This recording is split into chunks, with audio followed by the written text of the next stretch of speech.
destination, we are learning all about bird watching. Yeah, it's actually becoming a national craze as it's now one of the fastest growing outdoor activities in the U.S. Dan DeRue joins us live from Wild Birds Unlimited on South Wadsworth this morning to tell us more. Dan, I did not realize how quickly growing in popularity this is. Right, I think I'm onto something, Mel. Listen, I got a great idea. For people who want to bird watch and don't really have the time or energy, you just get a video and just watch the video. Wouldn't that be fantastic? Listen, okay, I'm going to say something now. I'm usually cracking wise. Oh, good morning, Scott Menough. Good morning. Nice to see you. Wild Birds Unlimited. That's the name of your store. 22 years, by the way. Everybody needs a hobby, and I mean that sincerely. I'm kind of like a World War II buff, and something that just takes me away from work, takes me away from the family. You know what I'm saying? Just something you can escape into. And a lot of people are doing that with bird watching, and I'm not cracking wise. Exactly. It can be bird watching out in the field. It can be in your backyard.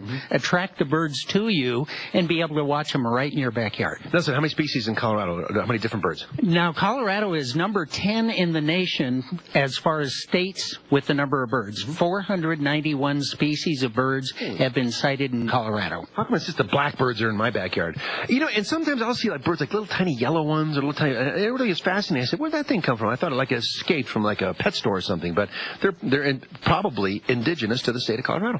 That's it. And they can look very tropical, and some of them are tropical. They'll migrate into the state during the summer, but many of them stay year-round in Colorado. Very good. You know, I've got about 25 seconds left for this live shot. It doesn't sound like a lot because it's not. But listen, if someone's interested in bird watching, where can they go? They can go to WBU.com.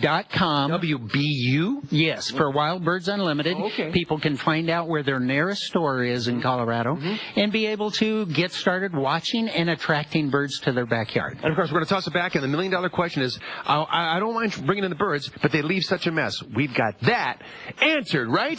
Sure. And it does not involve a shotgun. Not at all. Dan, thank you. This reminds me of that movie. It's called The Big Year with Owen Wilson, Right, Jack Black, right. Steve Martin. I saw that movie. Pretty good movie about bird watching. Wow, Dan, I hope you're enjoying the view of our nostrils. I don't know what you can see from that close-up.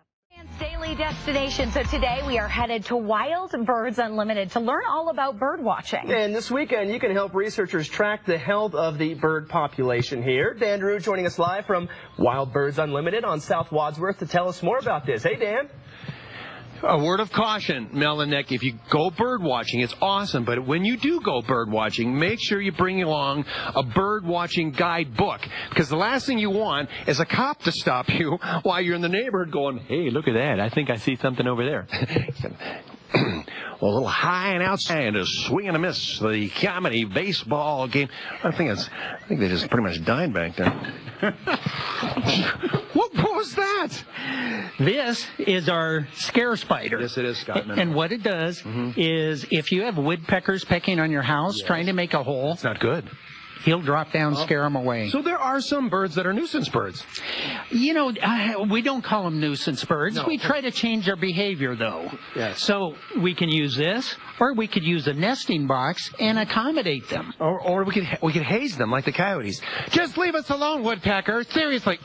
Stop doing that. Well, but it is all about bird watching. It's a heck of a hobby. And anybody can do it. Like you said, what I thought was interesting, you can do it from your home, or you can go out to a park, or you can go to the forest. I mean, however you want to get involved in it, but it doesn't take much to start. You need some binoculars and a book. That's exactly it. But I like to attract them to my backyard. So I'll use seed mixes that are designed for Colorado birds, bird foods that we've studied to figure out what's going to attract the greatest variety of birds in Colorado and bring them right into our yards to watch them. See, now, my wife right now is saying, I don't want that because it's so messy, all the little seeds and all the, what happens with birds, and I don't want that. But you have a solution to that. We have multiple solutions. The best one is to use something that doesn't have any shells on it. Our No Mess blend, it's the most popular seed. If people say they saw us on Good Day, Colorado, we'll give them a 2-pound bag of No Mess blend that they can get started in their own backyards with attracting the best variety of birds. Well, for whatever reason, and I don't know why, but Mel says she was looking for some bark butter. And she had a big party this weekend. So it's a great hors d'oeuvre. So I got some bark butter for you. Dan, thank you. I've been looking everywhere. I'm so glad you found it. Goodness. Yeah, she loves that stuff. There. I was worried the party would be ruined without it. That's what I'm saying. Hey, for information, go to our website. And I know you want some of these from there. But go to our website, KDVR.com, and check it out. Wild Birds Unlimited. Of course, we're at Wadsworth and Yale in Denver, right next to Lakewood. We like Lakewood, too. Oh, you. Of course we do. Hi, guys. I think I'm... Dan, thank you. Thanks, Dan.